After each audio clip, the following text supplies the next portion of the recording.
तर नमस्कार मित्रांनो, मी अजय चव्हाण आणि स्वागत आहे तुमच्या सर्वांचं पुन्हा एकदा एका नवीन व्हिडिओमध्ये आणि आपल्या यूट्यूबच्या चॅनलवरती, ज्याचं नाव आहे मी बोरिवलीकर। आपल्या चॅनलवरती काही दिवसांपूर्वी एक व्हिडिओ टाकला होता की वसईतला खूप मोठा शेतकरी श्री रमेश पाटील उर्फ नाना, आता नानांनीच मला एक सजेस्ट केलेलं की तुम्ही हा जो व्हिडिओ बनवला तर तुम्ही इथे भाग्यश्री ट्रेडर्स म्हणजे दिलीप ट्रेडिंग कंपनी, जिथे इथे असलेल्या वसई, विरार, नालासोपारा, इनफॅक्ट मुंबईमध्ये काही भागामध्ये सुद्धा असलेल्या शेतकऱ्यांसाठी माल हे पुरवतात। म्हणजे त्यांना शेतीसाठी लागणारं बियाणं म्हणा किंवा फवारणीसाठी औषधं म्हणा किंवा खत म्हणा, ते सगळं इथून पुरवला जातो। तर मित्रांनो, आपण आज जाणून घेऊया की Dilip trading and company exactly काय आहे। हा खूप इन्फॉर्मेटिव्ह व्हिडिओ असणार आहे, शेतकऱ्यांसाठी हा खूप इन्फॉर्मेशन देणारा व्हिडिओ असणार आहे। तर मित्रांनो, त्यासाठी तुम्ही कुठे जाऊ नका, तर हा व्हिडिओ अगदी शेवटपर्यंत बघत राहा। आणि जर तुम्हाला हा व्हिडिओ आवडला तर तुमच्या प्रतिक्रिया लाईक, कमेंट द्वारे नक्की कळवा। व्हिडिओला जास्तीत जास्त शेअर करा, जास्तीत जास्त शेतकऱ्यांपर्यंत पोहोचवा। आणि जर तुम्ही आपल्या मी बोरिवलीकर या चॅनलवर नवीन असाल तर आपल्या चॅनलला आधी सबस्क्राइब करा। तुम्ही दिलीप ट्रेडिंग अँड कंपनीला भेट देण्यासाठी कसे याल,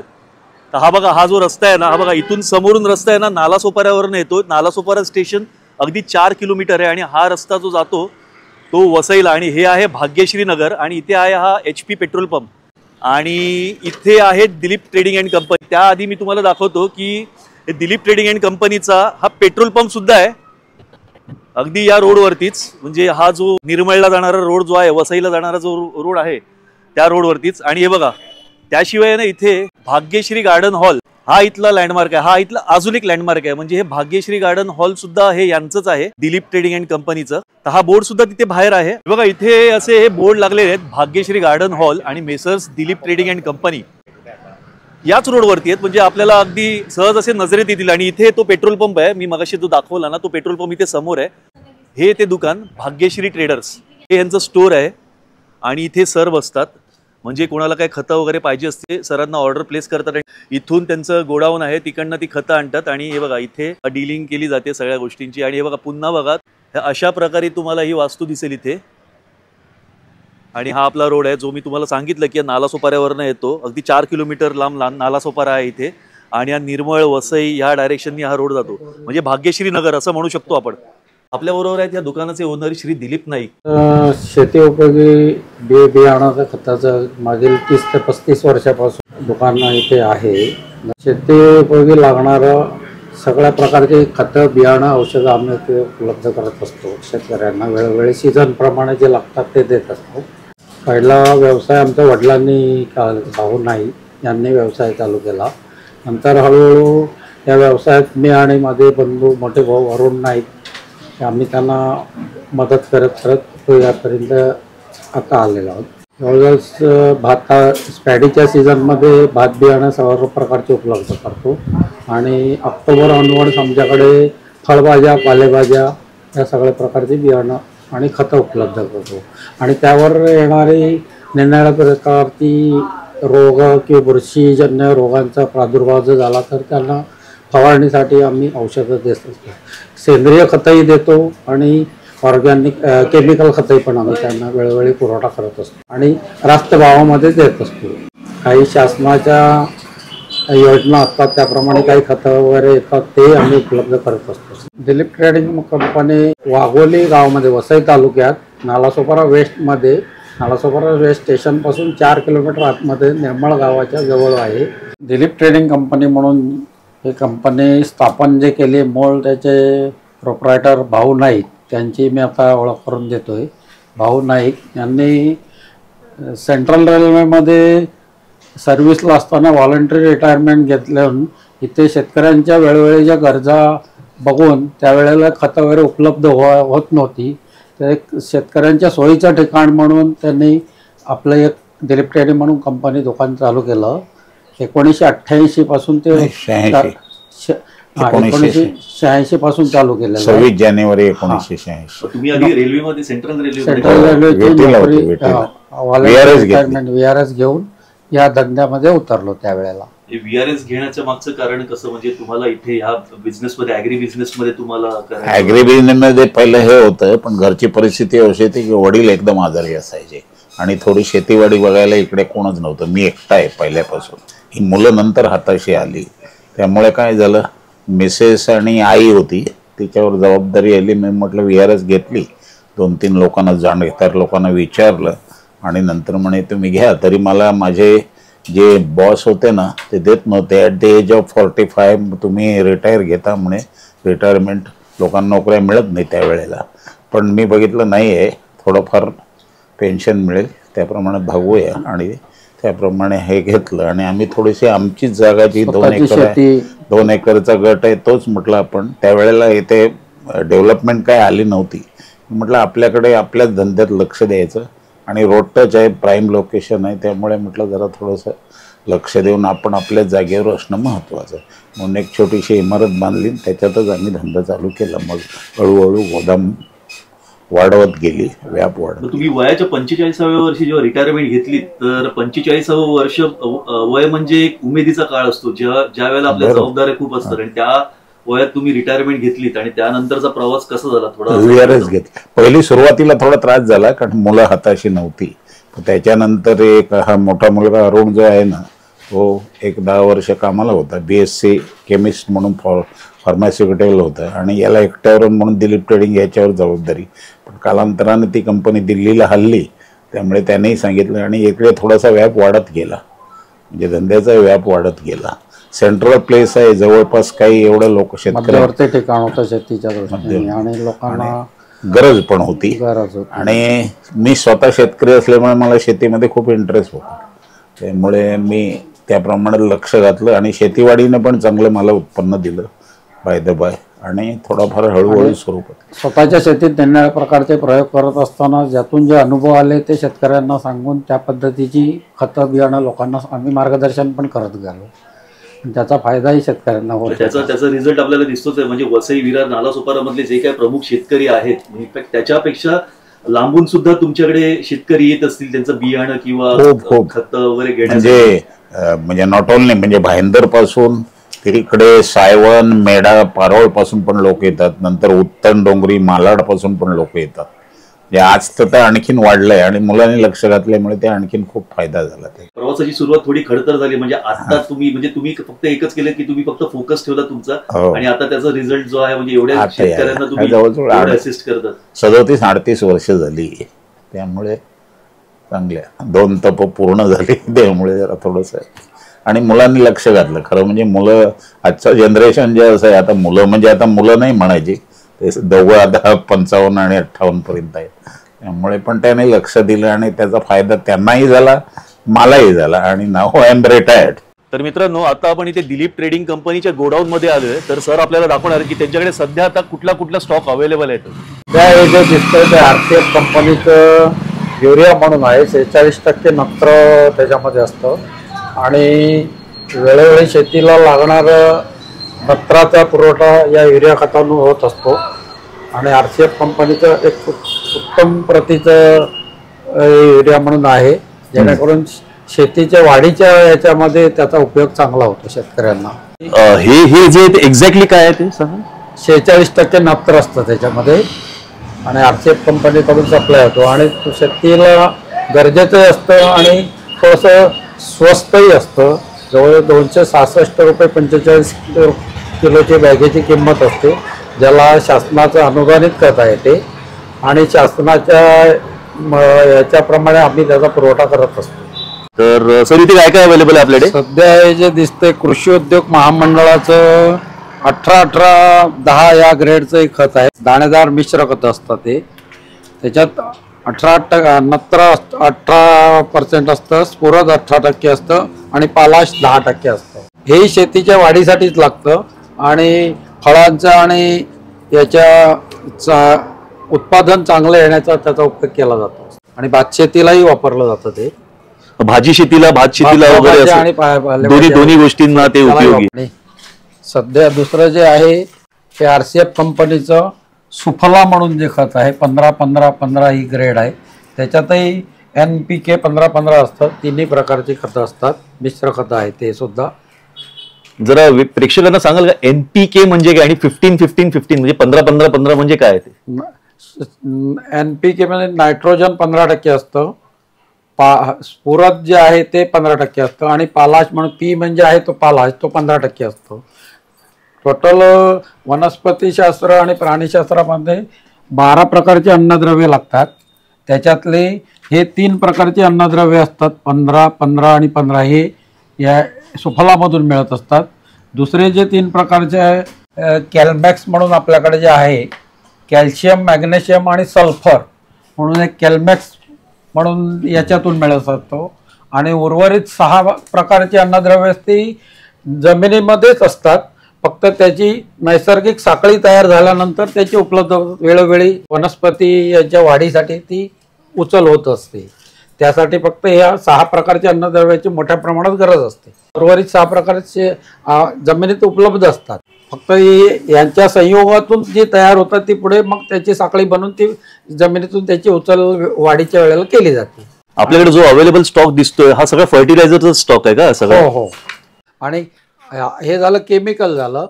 आणि ऑर्गॅनिक बेसमध्ये कॅस्टर केक म्हणून जे असते, एरंडी पेंडपासून त्याचा ऑइल एक्स्ट्रॅक्ट काढून राहिलेला जो भाग असतो तो ऑर्गॅनिक म्हणून वापरला जातो. दिवेली पेंड म्हणून आहे, किसान ऑर्गॅनिक गुजरातमधून आपल्याकडे येते. आणि तसंच अन्नपूर्णा म्हणून आहे, कर्नाटका ॲग्रोकेमिकलचं खत असते. हे आपण कर्नाटकातून आपण मागवत असतो. जैविक खत आहे. तर ह्याचा उपयोग काय होतो?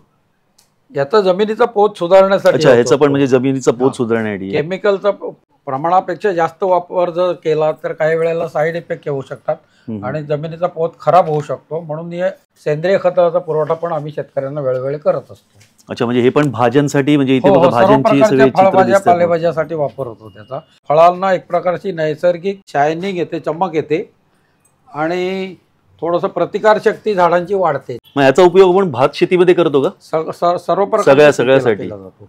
फक्त लागवडीच्या सुरुवातीच्या स्टेजमध्येच त्याचा वापर केला जातो. इथे पण आपल्याला माल एकदम भरलेला दिसतोय, म्हणजे प्रचंड मागणी असते यांच्याकडे मालासाठी. तर इथे काय काय, इथे नीम पेंड दिसते. नीम पेंड आहे ही सुद्धा. नीम ऑइल काढून त्याच्यापासून उर्वरित जो चोथा राहिलेला असतो तो शेतीसाठी आपण उपलब्ध करून देत असतो. ही पण टोटली ऑर्गॅनिक आहे. ऑर्गॅनिक आहे.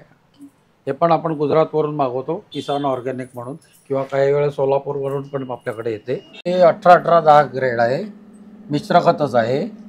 हे केमिकल रासायनिक खतामध्ये येतं. हे आपण औरंगाबादवरून मागवत असतो. भात शेतीसाठी म्हणा किंवा भाजीच्या शेतीसाठी, सर्व प्रकारच्या शेतीसाठी. वाढीच्या म्हणजे आपल्याला इथे वेगवेगळ्या प्रकारच्या पोती दिसलीत, वेगवेगळ्या प्रकारची खतं दिसली आहेत. शेतकऱ्यांच्या मागणीनुसार आपण ते उपलब्ध करतो. म्हणजे ते मागणीनुसार असतं. प्रत्येकाच्या शेतीला गरज ज्याप्रमाणे आहे ते करत असतो. काही वेळेला आम्ही RCF कंपनी तर्फे जमीन माती परीक्षण करतो आणि निरनिराळ्या प्रकारचे अन्नद्रव्य त्यांच्या जमिनीला कोणते गरजेचे आहेत त्याप्रमाणे काही खतं त्यांना पुरवठा करतो. माती परीक्षण करतात म्हणजे एक्झॅक्टली कसं काय करता तुम्ही? त्यांच्या जमिनीचा प्लॉट जो असेल त्याच्या प्लॉटच्या 4ही बाजूनी माती आम्ही घेतो, त्याचं एकत्रीकरण करतो आणि त्याचं पुन्हा निरनिराळ्या प्रकारचे 4 हिस्से करून त्याच्यातला एक हिस्सा असा घेतला जातो आणि ते माती परीक्षणासाठी आम्ही RCF कंपनीला त्यांच्या लॅबमध्ये पाठवतो आणि त्यांचा रिपोर्ट आल्यानंतर त्याप्रमाणे त्यांच्या जमिनीत कोणत्या अन्नद्रव्याची कमतरता आहे किंवा ते त्यांच्या मार्गदर्शनावर RCF कंपनीचंही वेळोवेळी चांगल्या प्रकारे आम्हाला मार्गदर्शन किंवा त्या शेतकऱ्यांना होत असतं. मग त्याप्रमाणे त्यांना खताचा पुरवठा करतो. म्हणजे एक खूप चांगली सेवा म्हणायला गेलं तर. म्हणजे कसं माती म्हणजे प्रॉपर ती RCFच्या लॅबमध्ये जाते. लॅबमध्ये काही वेळेला शेतकऱ्यांचे टूर आम्ही RCFच्या अलिबाग याला घेऊन जातो आणि RCF कंपनीचे शास्त्रज्ञ जे असतात ते आम्हाला 5-50 शेतकऱ्यांना इथले आपण प्रयोगशील शेतकरी असतात त्यांना घेऊन जातो आणि त्यांना तिथे ते मार्गदर्शन करतात त्यांच्या शेतीच्या. काही त्यांच्या अडचणी असतात, शेतकरी त्यांना काही प्रश्न विचारतात आणि मग त्याप्रमाणे ते मार्गदर्शन करत असतात शेतकऱ्यांना. आणि काही वेळेला त्यांचे प्रशिक्षक इथेही असतात आमच्या पंचक्रोशीमध्ये आणि मग गावागावात आम्ही थोडंसं तंत्रशाळा वगैरे घेऊन त्यांना मार्गदर्शन करत असतो. तर मित्रांनो इथे आपण बघू शकतो हे सगळे सीड्सचे पॅकेट्स आहेत. ह्या एवढ्या सगळ्या सीड्स अवेलेबल आहेत.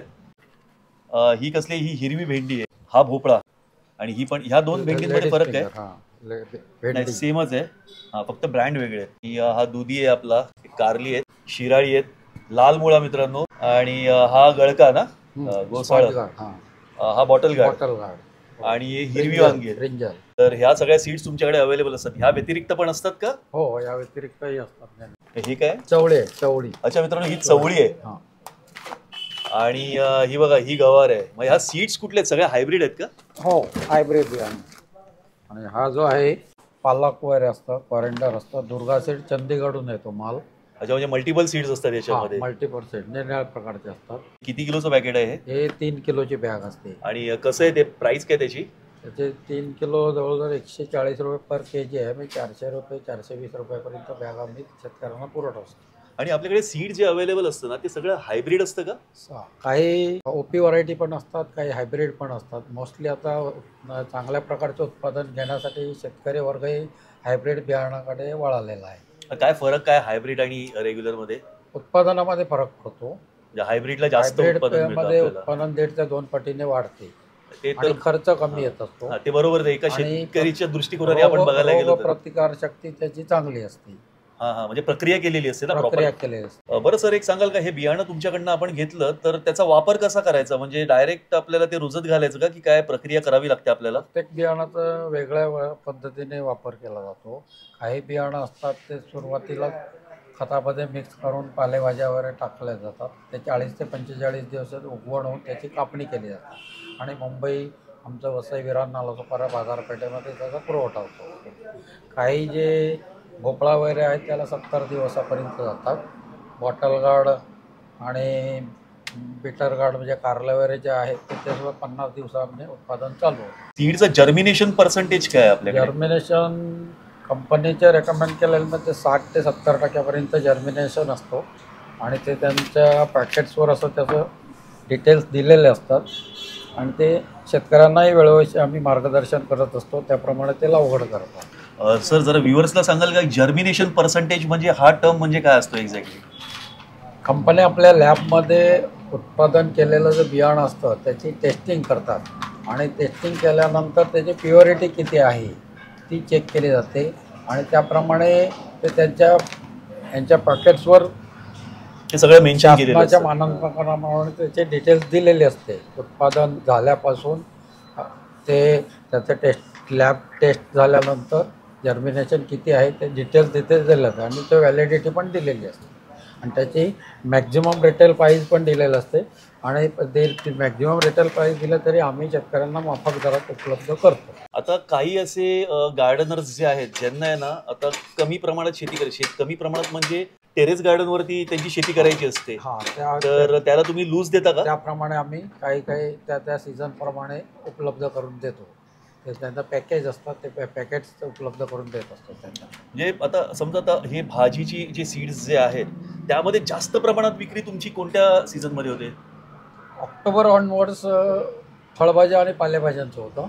आपल्याकडून हिरव्या पालेभाज्या, लाल पालेभाजी, पालक वगैरे याचा पुरवठा आपण करतो. तरी वसईचा पट्टा म्हटलं तर भाज्यांसाठी खूप फेमस आहे. तिला मागणी चांगली असते आणि ती आता शेणखत वगैरे उपलब्ध कमी प्रमाणात होतं म्हणून आम्ही ऑर्गॅनिक खतं वगैरे काही देत असतो. त्याचा वापर ते करून ते त्याला एक प्रकारची चांगल्या प्रकारची निकोप भाजी उत्पादन असते ते पुरवठा. तुमच्याकडे औषधं अवेलेबल आहेत का?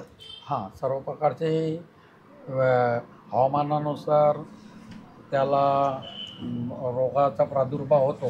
काही बुरशीजन्य रोग असतात, काही कीटक जंतुनाशकाची फवारणी करावी लागते, ते त्याचा आम्ही पुरवठा वेळोवेळी करत असतो.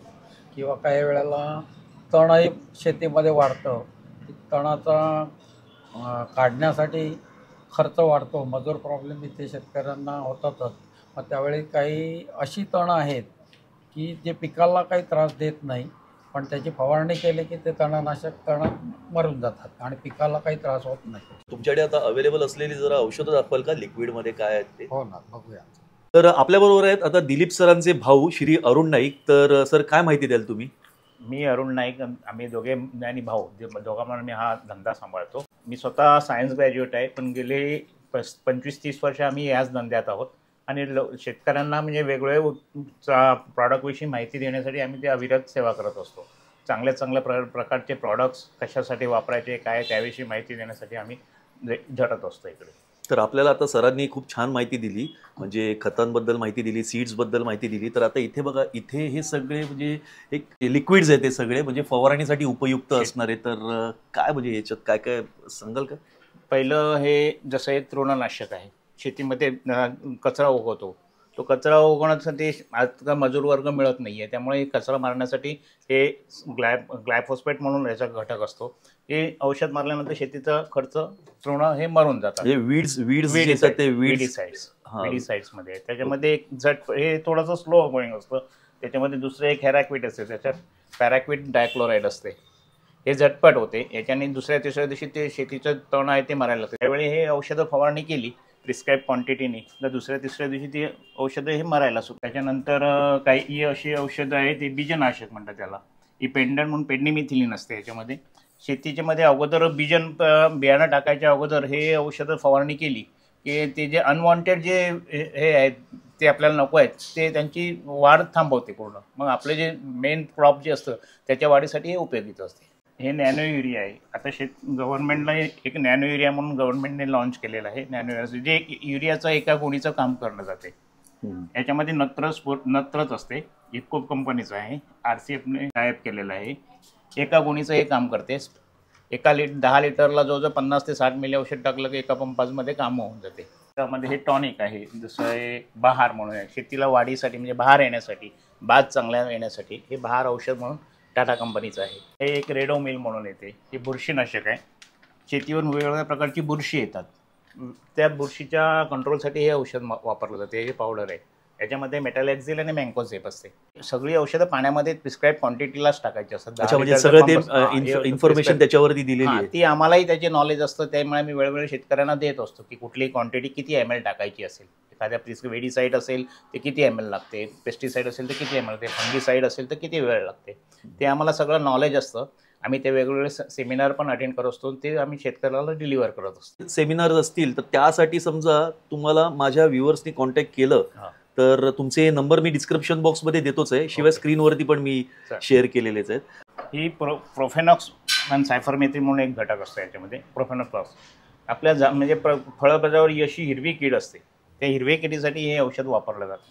याचा डोस असतो, त्या हिशोबाने ते वापरायचं. ते सारखं याचं करायचं नाही आहे, कारण हे शेवटी इन्सेक्टिसाइड्स आहे. एक डायमिथॉइट म्हणून घटक असतो याच्यामध्ये, जो झाडाला म्हणजे प्रत्येक वेळी किडीचा प्रकार जसा असतो त्याच्यावेळी हे वापरतो. हे रेलिस कंपनीचं टबगोर म्हणून आहे इन्सेक्टिसाइड. डायमिथॉइड हा त्याच्यातला घटक असतो. हे RCF कंपनीचं बायोला म्हणून आहे, जी pH बॅलन्सर आहे. आणि एक बायोला म्हणून असते, जी जीवाणू संबंध असतो. जमिनीमध्ये असे काही जीवाणू असतात की ज्यांची वाढ होणे चांगली आहे आणि इतर ते जीवाणू इतर जे हार्मफुल जीवाणू असतात त्यांना ते खातात किंवा त्यांची वाढ ते थांबवतात. त्यामुळे हे जीवाणू संवर्धन pH बॅलन्सर. ॲसिडिक रेंज एक न्यूट्रल रेंज आणि एक बेसिक रेंज असते. बेसिक 0 to 6 पर्यंत म्हणजे बेसिक, आणि न्यूट्रल 6 ते 8 पर्यंत न्यूट्रल, आणि त्याच्यानंतर ॲसिडिक रेंज असते. हे जीवाणू संवर्धक बायोला असते.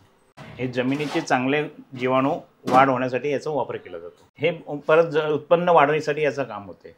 फळांची संख्या वाढवते, फुलांची संख्या वाढवते. हे जमिनी मुळकूज असते, खोडाला कीड येते, झाड उभं असं मरून जाते, थोडंसं वाढवते आणि आपास सुकायला लागते, त्याचे मुळकूज कुजले. त्याच्यासाठी हे केळडांजी वापरलं जाते. ते जमिनीमध्ये आपण खताबद्दल मिक्स करून टाकलं ते जमिनीत जाते. त्याच्यामधले ते जे खोडकिडा जो असतो त्याच्यासाठी हे वापर केला जातो. हे किसान कंपनीचं बूस्टर म्हणून आहे, ऑर्गॅनिक हे आहे, ॲग्रिकल्चर यूजसाठी. याच्यासाठी यांनी बूस्ट करतं, म्हणजे एक प्रकारचं ग्रोथ वाढते, झाडाची वाढ निरोगी होते, प्लस उत्पन्न पण बूस्ट होते. हा लाल कांदा आहे, सफेद आणि लाल कांदा असतो. त्याचे जनरली आमच्याकडे बियाणं सप्टेंबर-ऑक्टोबरमध्ये अवेलेबल असतं. त्यावेळी हे सीड सोईंग केलं जातं आणि त्यांचा वाफे केल्यानंतर त्याची लागवड केली जाते. तुमच्याकडे दोन्ही प्रकारच्या कांद्यांचं सीड असतं. व्हाईट जास्त चालतं, लोकल पण असतात आणि असे पण कंपनीकडून पण येत. कसं किलो आहे हे पाकिट? हे जवळजवळ 3,000-4,000 रुपये किलो असतं पर केजी. अशी सरांनी आपल्याला सांगितलं की यांच्याकडे सुटं बियाणं पण असतं. तर हे बघा, हे धण्याचं बियाणं आहे. हे मल्टी कटिंग असतं. याला 2 आणि याला फुल लेट येते, गरमीमध्ये पण हे चालते. असं आहे, म्हणजे फुल आलं की काय संपलं ना. फुल आलं की म्हणजे त्याला डिमांड थोडीशी कमी असते आणि त्याची वाढ पण थोडीशी असते. हे थोडंसं गरमीमध्ये पण चालते. हे प्रक्रिया केलेलं आहे का? हे प्रक्रिया केलेलं असते. अच्छा, मग हे कसं म्हणजे डायरेक्ट आता हे घेतलं विकत तर डायरेक्ट मातीत रुजत घालायचं? डायरेक्ट मातीत, डायरेक्ट रेडी टू यूज आहे. Ready to use. कसं किलो आहे ते? हे जवळजवळ 200-250 रुपयेपर्यंत किलो आहे. पालेभाजी चवळी भाजी म्हणतात, हा हा हा. त्याचे हे बियाणं आहे. अच्छा, म्हणजे चवळीच्या पालेभाजीचं बियाणं आहे. हा, पालेभाजीचं हे बियाणं आहे. तर ही मेथी आहे का? मेथी. तर मित्रांनो, हे बघा, इथे सुट्टं बियाणं आहे मेथीचं. तर ताई, तुम्ही इथे किती वर्षापासून काम करताय? मी इथे गेले 14 वर्ष झाले आहे कामाला. 14 वर्ष. हो, आणि त्या मॅडम आता गेल्या आहेत घरी लवकरच, तर त्या 18 वर्ष झाली. त्यांना 18 वर्ष झाली. हो. अच्छा, मग काय कसा एक्सपिरियन्स आहे इथे? तुम्ही खूप छान आहे. ॲग्रो बेस्ड इंडस्ट्रीमध्ये काम करते तुम्ही? हो हो, आम्हाला पण भरपूर माहिती झाली आता शेतीविषयी. तेच काम करता करता. हो, आम्ही पण घरी थोडं थोडं करतो शेती, थोडं थोडं बियाणं नेतो, थोडं. अच्छा, इथनं अनुभव घेऊन तुम्ही घरी पण गार्डनिंग तुम्ही पण करतो. खतं अवेलेबल आहेत बऱ्यापैकी इथे. गार्डनिंग साठी जास्त चांगली खतं आहेत गार्डनिंगच्या हिशोबाने, त्यामुळे बरं पडते आम्हाला पण. इकडच्या इकडे खतं मिळतात, कुठे बाहेर जायची गरज लागत नाही त्यासाठी. 14 वर्ष 18 वर्ष म्हणजे तुम्ही तर एक जवळजवळ एक फॅमिलीचा पार्टच झालात. म्हणजे you are a part of a family इथे. हो, फॅमिलीच झालो. फॅमिली मेंबरच झालात. बॉस आणि स्टाफ असे राहिले नाहीयेत. म्हणजे एक सिनर्जी बघायला मिळते. सिनर्जी, कोणी बॉस नाही, कोणी म्हणजे सबऑर्डिनेट नाही, असं सगळे you are working together as a family. Equally असतो इकडे, काय आमचं हे नाहीये इथे. पहिले आम्ही खूप मॅन्युअली असायचो, आता आम्ही अपग्रेड होत गेलो. जसं जसं वर्ष गेली तसे अपग्रेड झालो. आम्ही कम्प्युटराईज सगळी बिलं करायला लागलो. आता कोणाला बिल हवं असेल, जीएसटी बिल, तरी त्यांना ते अवेलेबल आम्ही करून देऊ शकतो. तुम्हाला तुमच्या पुढच्या वाटचालीसाठी खूप खूप शुभेच्छा. इथे मी क्लार्कचं काम करतो. मग तुम्हाला किती वर्ष झाली इथे काम करून? इथे 5 वर्ष झाली काम करतो. आणि मग ते तुम्ही जी प्रोफाईल हँडल करता ते तुम्ही एकटेच आहात का इथे?